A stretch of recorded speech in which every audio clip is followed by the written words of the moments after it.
Rebellion Reborn, a segment of Primatech Files, which of course is a Southgate Media Group podcast dedicated to all things Heroes Prime and Heroes Reborn related things. I am Lilith, and joining me as always is Ricky. Hello. Up for discussion today is one of the ebooks, Save the Cheerleader, Destroy the World. So yeah, is there anything else we want to talk about besides this ebook? Yeah, we'll start off with the live tweets. And also, we're going to talk about the comic because it's come out and it's been out for a while. So we'll go into that just so, people don't get spoiled. So we'll just start with Game Over. I've got a little bit of reactions from rewatching it again. So they create a cloaking system, i.e. basically making the Eternal Fortress, invisible. But that really doesn't help when you've seen where the Eternal Fortress is and it's just disappeared. They didn't actually teleport it. They just said to cloak it. So that makes me think that, drop plot point or whatnot. Luke's on a cell. I was wondering, is it Sprint? Is Sprint still a thing, basically, in America, Lilith? Yeah, Sprint is still a thing, but I don't know if it's still a thing for Heroes. I mean, AT&T is usually actually the go-to carrier for most TV shows that I watch for some random reason. I don't know why, because their service is crap. Is Renatus research an Easter egg for Primatech research? It's just a general question. If you blew Harris's head off, wouldn't he grow a new head instead? Ooh, maybe, maybe not. I mean, brain activity, that's the control command center. And Mikey Schmidt, one of our many people who are always joining us, said, well, he's basically said the same thing. So, yeah, it's kind of like what happened with Claire, I guess. If her head came off, she would be dead, right? Anyway. I mean, well, no, who knows? But they had that little dream, didn't they, in season 2, where her head was taken off and she was dead, right? That was a dream, but it worked. It was gonna work for Adam because he was an immortal, which works. His power worked a little differently than Claire's, so I don't know. Yeah, fair enough. Also, she had the catalyst, so she was special. Anyway, don't ever, Ricky. Melina wanted the same Choco Bar that Tommy wanted. # Wonder Twin Powers activate. Exactly. I feel like there's still a big Miko/Harris fight coming, right? Because they've had little skirmishes, but she's got to get her revenge. She's never beaten him down, right? Because he beat her in the 3rd episode, and by that I mean he beat her in a fight. And then they started to have that fight in Renatus, but then he just ran away. So they've got one more fight coming, I'm sure. So yeah. And then when Evil Miko comes up, she says, "You are the daughter of Otomo. You are a life stolen from a dead girl." So yeah, we should have really got it from there that she was quote unquote construct. And then at the end, when Taylor is in the hotel room, on the TV it says something about Gateway. And so I was just wondering where Gateway is in the present. Is that the same place that it is in the future? Not that it really matters. I'm just being pedantic at this moment. So yeah. I'm pretty sure. Well, they're pretty pedantic at times too, and quite literal at times for Heroes, more so than I like. So I would say yeah. And I was just like, wait a minute, is it really St. Louis? Is that the Arch? No, it's gonna be Midian somewhere, isn't it? Because that's the center of everywhere in this Heroes universe. That's the new Eden is Midian, Colorado. Yeah, congratulations. Exactly. We'll move on to June 13th, part 1. When Angela meets Mohinder, he's just in the middle of the outskirts of Odessa.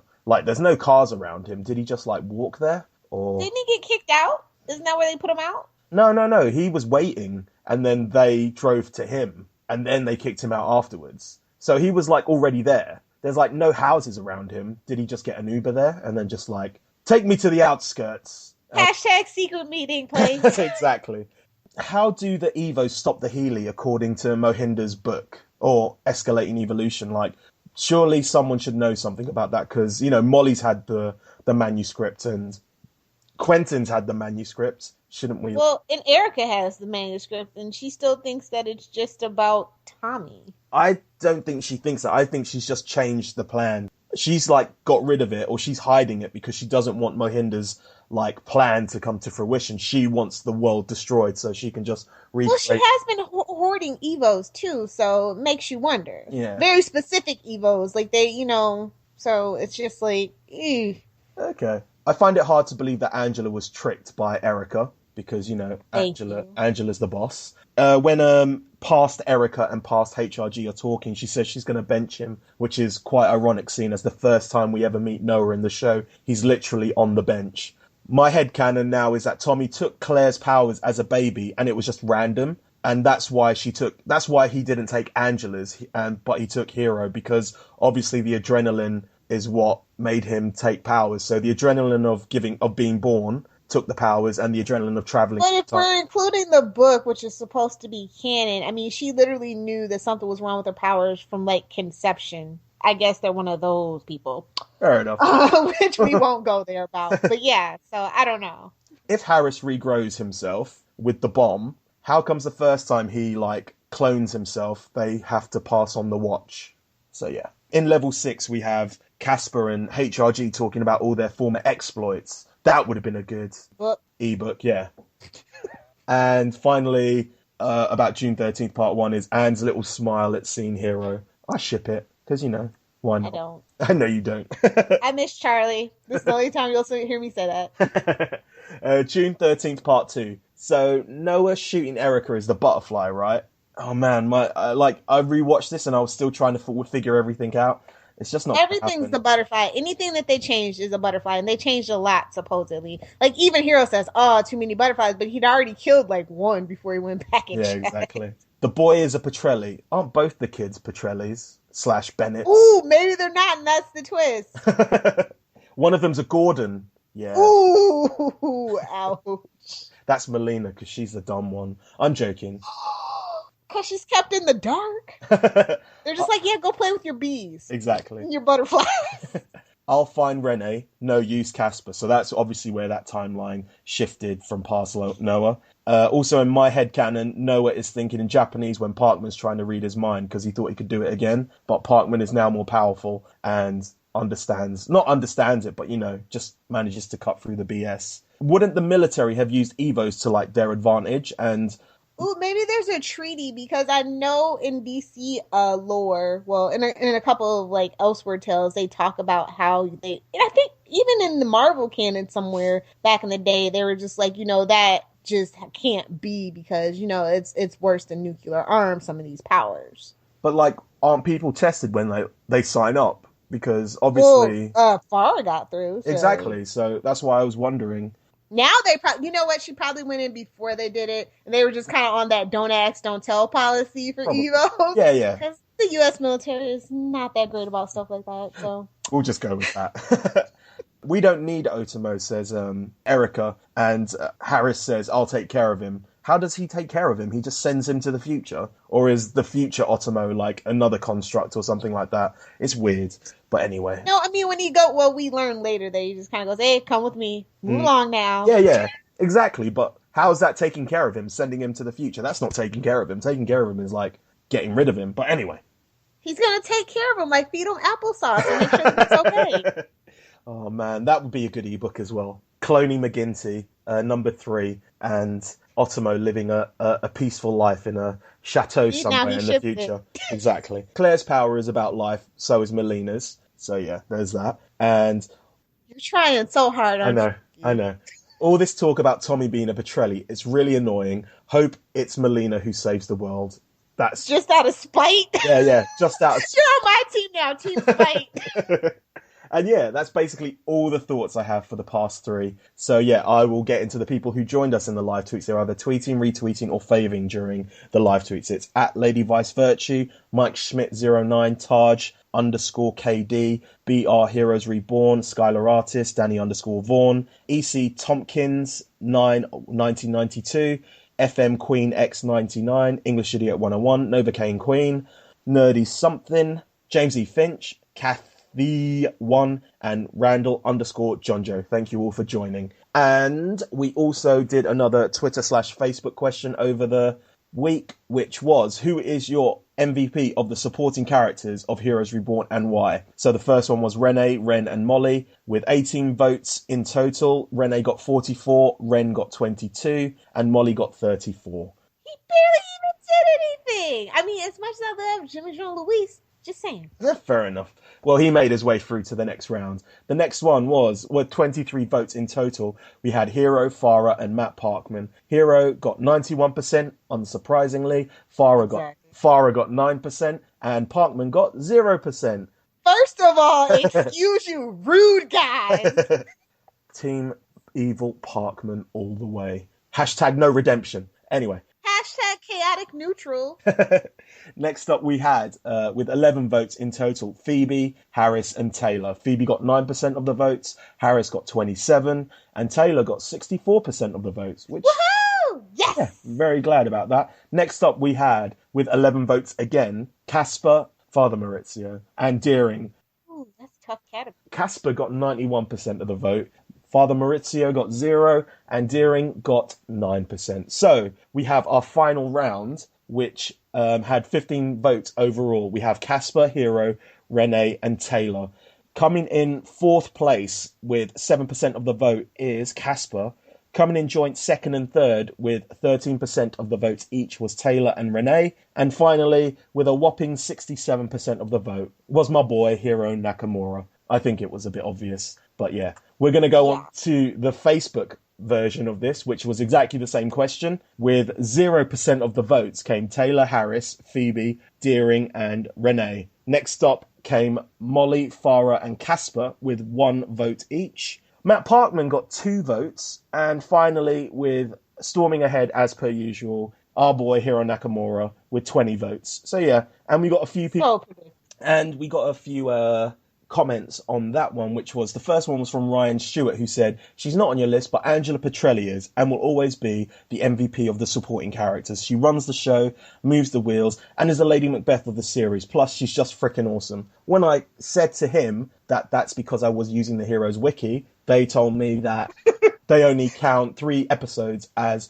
a supporting character, and she's only had 2. Hopefully she'll get another one. Chris Kirkpatrick said, I really like Farah Nazan. She is an unsung hero and survived the war zone only to be drafted by Angela Petrelli to keep Melina safe. Such a physically and mentally tough character. It certainly says something that even Matt Parkman had difficulty interrogating her. You're going to love our interview with her. Exactly. And finally, Yolanda Macando said, Hero, love his work. So yeah, very simple, straight to the point. That was the questions for the week. So we'll move on to Heroes Reborn Gemini. There was one of the games developers did like a quick 15-minute, 14-minute like show and tell of the game. Did you manage to have a look through it? I did. Yeah, it looks all right. So we'll just go through a bit of the stuff that they talked about during the walkthrough. So basically it's the reverse of like Heroes Enigma, where you're Cassandra and you're in the future and you're in this like desolate building and you're going back in time to see when it was, functioning, basically.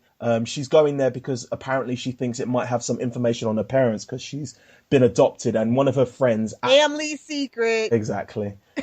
Alec, one of her friends, is captured, and so they're using, like, this Google Glass type thing to, like, talk to each other. They've kind of not changed the powers, but they obviously, because you've got more capacity with the consoles or PCs, you've got a bit more scope with your powers. So you have Time Scout, which makes you able to like just look at a certain place and just see what's going on back in time. You had the Time Shift and the Time Slow, that's still there. TK still there, but a big thing in this one is that you can actually attack the guards in this one, because whenever you got caught in Heroes Reborn Enigma, you would like start the level again, but you can physically like use your TK to throw guards about. You can throw one guard against another guard, which I'm really looking forward to. You've got a health bar and a TK meter, but you can also, because you're getting shot out, you can also do bullet catch, which looks really quite cool because there's some like people who fire like missiles at you, so you can like not stop time, but you can slow down time, catch the bullet, throw it back at them, and while the time is slowed down, you can like literally look at it from a different angle as it explodes, which looks really quite cool. But also some of the enemies have special equipment that can counter your abilities. So there's one guy who can kind of, when you're slowing down time, he stays at the regular pace. So you've got to kind of get away from that. And you can also use your TK as like an Hadouken or like a projectile, basically. And yeah, the game comes out on January the 12th, and apparently it's going to be like $14.99. So yeah. Oh, that's pretty good. It's on Steam too, guys, in case anybody's on Steam. I'm not just going to throw my Steam logo out there because I'm at the limit with friends. But yeah, I'm really excited that it's available on Steam. So yeah, awesome. So the comic is Heroes Vengeance 3, which actually was quite enjoyable because it went into actual backstory of Father Maurizio and El Vengador. So I'll just go through it quickly. Father Maurizio is obviously part of Oscar's parish, which we kind of know anyway. The father has helped them before, and Oscar's late because of crime fighting to get to church. And his funeral is brought up, so a lot of the stuff that are in the books are kind of making their way into Hero's Vengeance, and El Vengador goes to Father Maurizio to help with these people who have been trafficked from the last comic. And, they both basically reveal who they are. He reveals that he's El Vengador, and Father Maurizio reveals his power, and they kind of like join forces because Oscar is over his head with all these people who have been trafficked to the States. And all of them are Evos, and they all have a price tag because of their abilities. And at this point, I was like, oh, this is probably Deering. And as you go on, you later find out that, yeah, it is. Jose gets into a fight. Does he go invisible? No. Have we? No. He gets called a weirdo, so I was like, has his power actually manifested? But yeah, that it's never really said. Oscar tells Jose about the first time that he had a fight, and, did his father, as in like Oscar's father, did Oscar's father know that, Oscar was an Evo? Because people that, he had wronged had started going to Jose to kind of deliver a message to the luchador, basically, of El Vengador. Deering is put on El Vengador's radar, and they finally kind of give a story about the sewers and using it as an escape route. Fiona is brought up, and she kind of stays behind to try and help El Vengador, and, that's who we thought Kim was. So, yeah. Oscar has ears on, like, what's going on, because obviously, he works at the garage and hears like everyone talking, but also Father Maurizio has his, so they're both kind of combining their talents, and everything's starting to link. So like Pelon from like the first comic is now working with the new cartel, and he's the head of the new cartel, and Deering is also in charge of the Evo task force. So yeah, that's basically where we kind of end it. But no, I quite enjoyed it. I think it's one of the better ones because, it's actually getting into the backstory of the Underground Railroad as opposed to just telling us more stories about Oscar and his father. So yeah, it was I'm gonna wait on Faraz. Definitely, I'm gonna pick that one up. But like I said, that whole El Vengador thing. I think there's like 2 more until Faraz comes out. I think Faraz 1 comes out in about March, and I had a look at the cover, and I think it's mainly written by Joey Falco. So Well, it makes sense since he basically created the character. Exactly. And there's a bit of news that we can go into, which is basically we have the title of the next episode, which is Send in the Clones. I thought it was going to. So it's a Coney McGinty episode. Yes, right? It's just him, being badass and killing people. Probably. No, I'm only joking. That would be awesome if it was.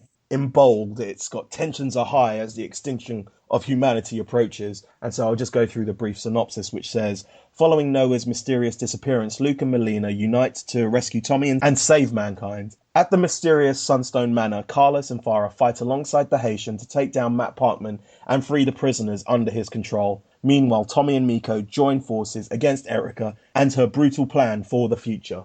So, Send in the Clones. No mention of Harris in there. Well done. Well done. That's episode 11? Yes, that is episode. One we're coming back to?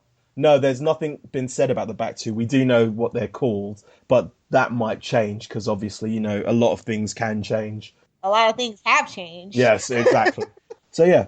Save the Cheerleader, Destroy the World is kind of a letdown. Like, this is the book where it's like, oh, yeah, we explain what happened to Peter and Siler and Claire. And I'm just like, did you really, though? And this one is one of the longest ones because it's 115 pages.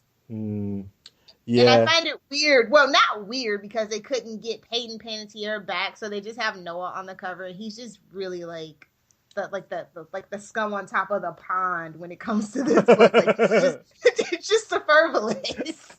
I think this story was always going to be the one that people would either really not mind or really hate, because a lot of the Heroes fans, and it's, let's be honest, it's only going to be the real kind of hardcore Heroes fans who are going to be getting these ebooks. They know what, they think Claire would do in certain situations, and they think, they've had 5 years to be like, well, this is what happened in my mind to people. And so it's always going to have that kind of build on it. And it's always going to be a letdown, because even though that this is quote unquote canon, people are still going to be like, no, that's not what would happen. And they would pick up, like, much how we pick apart, like, little minute things about Heroes Reborn. That's what people are doing with this book. I think what Keith was doing, Keith the Candio, I think he had an uphill struggle with this book. So, yeah. Mostly, I felt like it was about the Evo Registration Act more than it was actually about, like, Claire. Do you know? I feel like it was about other things other than Claire. Yeah, definitely. It's kind of building the world, but doing it with Claire kind of at the center, but not really about her. It's book 5. Like, it's weird to be building the universe still in book 5. Do you know what I mean? Yeah, definitely. But I've got, like, I'm going to say a brief summary, but I've got, like, about half a page of what I think has to kind of be told if you haven't read the book and if you want to know more. Starts off with essentially being a novelization of what happened in the lead up to the jump and then the aftermath of the jump. So, you know, they have like pretty much direct references and direct lines pulled from the last episode, and, you know, they go through it from there. And Noah, after the jump, Noah just says, we've got to get the rest of these heroes out of here because, you know, they're basically been outed and they don't want the rest of them to be outed without, you know, their say-so. Sila's actually one of the first people to say, you know, Claire has done this, but she's come out to the world on her own terms. I don't want to come out to the world via the media. I want to come out by my own terms, which is weird saying now, especially given Zachary Quinto. Anyway, it starts off with Claire meeting the president, or President Worf, and saying she's going by the name Petrelli now. Earlier in the book, she talks about how the Bennetts are a family, but she's going by the name Petrelli because it will protect the Bennetts, and people all have always gone after the Petrellis because of obviously Nathan. But to me, that's still kind of a stupid thing because everyone from Union Wells knows who she is. So, you know, they're going to out her straight away.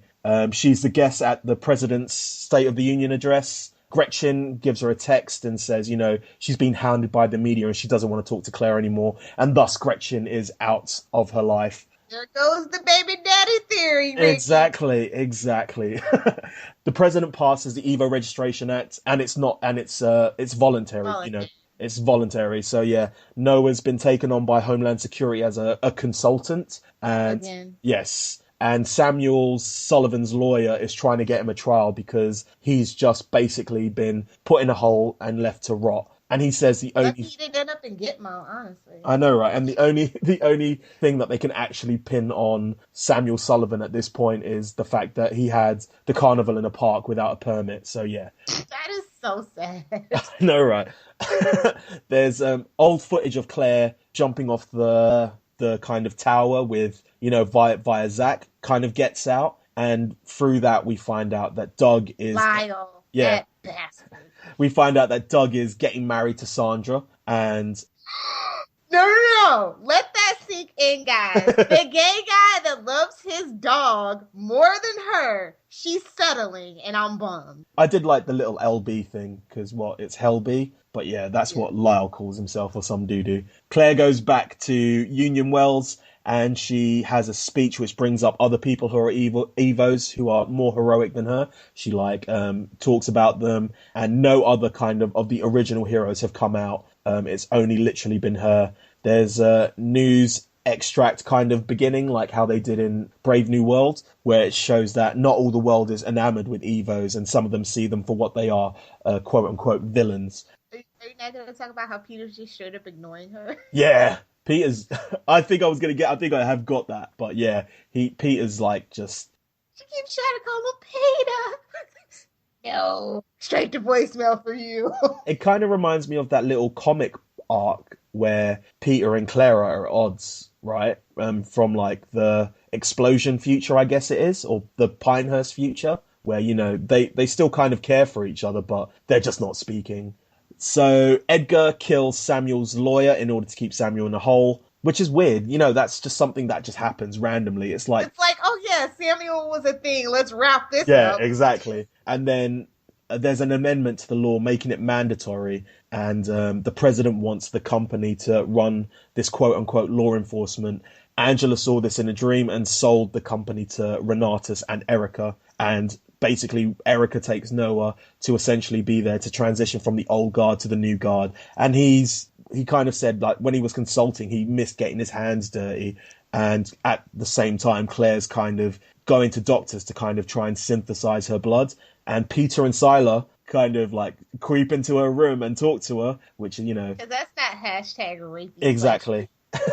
And they warn her against doing it. And obviously she's still not trusting of Sila. Peter starts, quote unquote, the Petrelli movement, talking outside his brother's old front office, saying that he's not going to sign the Evo Registration Act. People say he's, quote unquote, declaring war on it.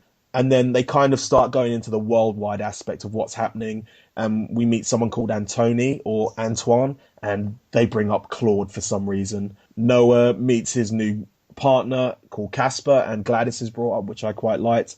They go to meet Alexander French and say, you know, you're an Evo, you've got to register. He's like, yeah, that's fine, I don't mind. So yeah, he was quite nice. And then suddenly Claire is like tricked into this thing called the Landmark Project with Richard Schwenk. Yes. I thought that this was hilarious because obviously, well, if you guys know anything about like the theory of evolution by Darwin, that was his like main antagonist, and he got it so wrong, but maybe he actually did get it right. Like, it's just really funny that they used it. I'm sorry because I'm a bio. I'm just gonna move on. But no, it was funny when I saw that. That's fair enough. And yeah, she basically is held in this place, and they're experimenting on her, trying to get her blood. And there's this guy called Harold Esposito who reminds me a lot of Doyle. Yes. Everybody's saying that though. They should have just brought Doyle back. Come on. Peter tries to save her, but is taken down, and Claire kind of has her own plan, escapes by going through the reactor or something like that, and she returns home and meets Noah. And then that's a weird thing because Noah says that they haven't talked since the incident, and that's basically the end of it. She ends up going to the summit and her water breaks and she gets engulfed in darkness. Yes. Just, oh my God. The way this book ends, just literally, I'm glad I was reading it on like my laptop and not like the actual book. I would have just thrown that thing all the way up. There are little... Are we not going to talk about the baby daddy? Oh, yeah. Oh. It's a random guy! I know, right? And he doesn't even have a name. He's just Hammer. Hammer time. Oh. Oh, man. And I've read some people's, not reviews, but like their tweets about it. And I kind of do agree with them in the fact that, you know, they first kiss and fireworks happen and they made love under the stars. It is kind of cheesy. I'm like, who the hell does she think she is? Daenerys Targaryen and Khal Drogo? Yeah, it's just so weird. But yeah, how did you feel about... Her V-card. How did you feel about the Hammer? I hated it. Yeah? It was like really just a random guy that left her on top of that. It's like one of those after school specials. Don't have sex or you'll get pregnant your first time and die. No matter how perfect it is under the stars. Yeah. And he will leave you. He will not stick around. Exactly. Yeah. I don't know. I suppose it's better than any of the other choices, to be honest. No, actually, it's not better than any of the other choices, but I like the fact that it's... better than Silair. Yeah. It's a rando. I don't mind it being a rando because, you know, I don't think the father is important. I was never that bothered about, you know, who the daddy is, I think. I don't know. I know I'll probably go back and listen to some of the podcasts and be like, I need to know who the dad is, but no. No, I mean, I don't care either way, but it's just kind of a slap in the face, yeah, honestly. Fair enough. And then I've got little world-building things, which is there's Evo registration centres in all the major cities. Old news stories are starting to make sense now because of, you know, the Evo's being outed to the world. Hero and Ando are referenced as the protagonists from Akira, which is a bit weird. There's the Jackie Wilcox Memorial Cheer Squad on Petrelli Field at Union Wells. Claire goes under the name on a ship goes under the name Miss Shaw / Alice Shaw, which is a little Easter egg. Should have been Molina's name. Yeah. Yes. The president gets re-elected. She falls pregnant by the Hammer. And there are people called Clarions, people who want Evos to live in peace. But I think the biggest thing that I kind of want to talk about is, did she become part of the Hero Truth / Petrelli movement? And are they the kind of same thing? I don't think that it's the same thing. But she definitely became part of the Hero Truther movement because Mohinder tells her that she's a tremendous asset when she's on the boat with him and Micah, right? Yeah. Yeah, I'm just making sure because I was speed reading through it, so I might have missed out on a bit of, I'd say, nuanced things. But, you know, this book is what it is. I think it was always this book was always destined to kind of be not hated, but people were expecting more. So yeah, I do not grudge. Oh my God, Keep Ricky. what? You know how this Union Wells dedication, and we saw those pictures of the people at Union Wells right before the mid-season finale or whatever? Yeah, the wrap up. What Yeah, if they're doing that scene? oh man, The dedication, but then they just have like somebody in a blonde wig from behind. yeah, from behind, and like Peter and Sila are like flying behind them, just watching from behind. Just Yeah. in trench coats in the shadows with a black baseball cap and a black hoodie.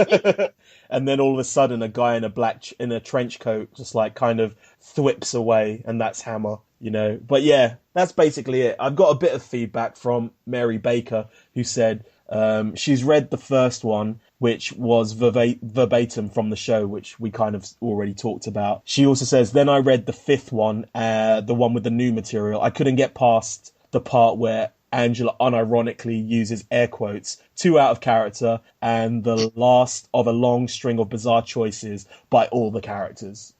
The air quotes was the straw that broke the camel's back. I love you, Mary Baker. That is hilarious. I really don't know how to explain this, but like, it's still better than Saving Charlie, is all that I can say. Okay, then. Yeah, let's go with that, yeah. I don't know. I think a lot of other people who have had more of a vested interest in the show have wrote better fan fiction out there, probably. But I'm taking this for what it is, and it's, you know, it's essentially just, you know, world building with Claire kind of at the front and center. So, yeah. I just love how, you know, the world's literally about to burn to the ground, and Peter and Sila are off doing their own thing, probably kissy-goo-goo with each other. Like that, I'm sorry, but it's a Healy. It's a human event level extinction kind of thing. I think that they would be there and not just leaving it to Noah with his powerless self. I mean, I love HRG, don't get me wrong, but I don't know. I just feel like we got fobbed off on that. That's all. Mary Baker also says, bleh. Also, if I want to pretend that this isn't canon, will that work, or am I just deluding myself? I don't think the ebooks are canon. I think he's going to take it back. No, because it was too many scripts and back and forth that some of the stuff does kind of get the characters out of character, in my personal opinion. Yeah, fair enough. And also, someone who wishes to remain anonymous said, I would like to register my irritation with Silas/Peter's BFF thing, and that Peter is defending him against Claire. Wrong. Peter's Underground Railroad and clever use of TK for flight are spot on, and the overall ship encounter is okay, but it felt like the writer didn't care about what he was doing. Overall, it was extremely flat in every way, and the canon characters had none of their original voices and personality at all. How he keeps getting tie-in novel work is a mystery to me. Ooh. No, I do kind of get what you're saying about the original characters not really getting the voice. It's a little hard because, like we were saying, you know, you've built this up in your head so much for 5 years. And I think that the Peter Siler, I mean, they were building that at the end of season 4. So, I mean, you can only go by what you're given. Is the defense that I can go with. I mean, the show itself was building that, and they, you know, went back and forth with the notes, and apparently they thought that was the way to go for it. So, I mean, don't blame the writer at that point. And also, at the same time, Claire and Peter hadn't been in a scene together pretty much all of season 4, but he had spent a lot of his time with Sila at the end of... See episode The Wall, yeah, and listen to what we say about it. It's only like 12 minutes long, I think. Yeah.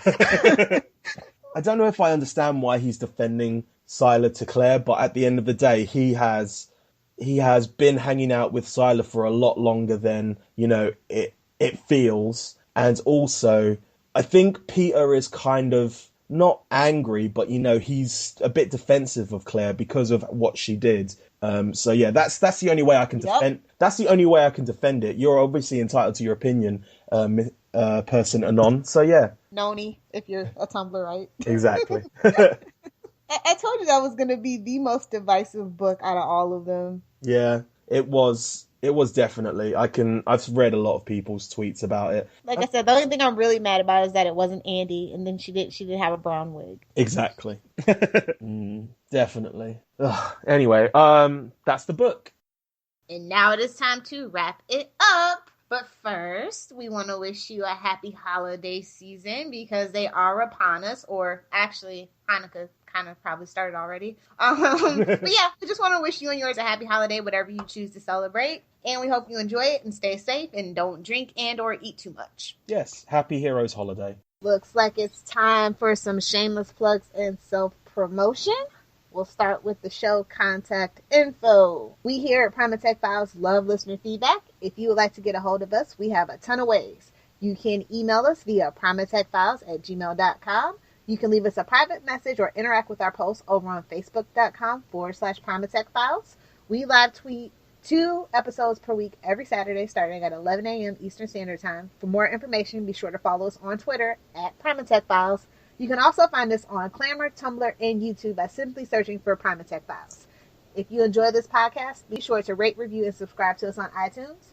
What's that? You don't have an iTunes account? That's okay. We're on a lot of podcatcher services such as Stitcher and SoundCloud. All you have to do is search for, you guessed it, Primatech Files. We're also on Libsyn.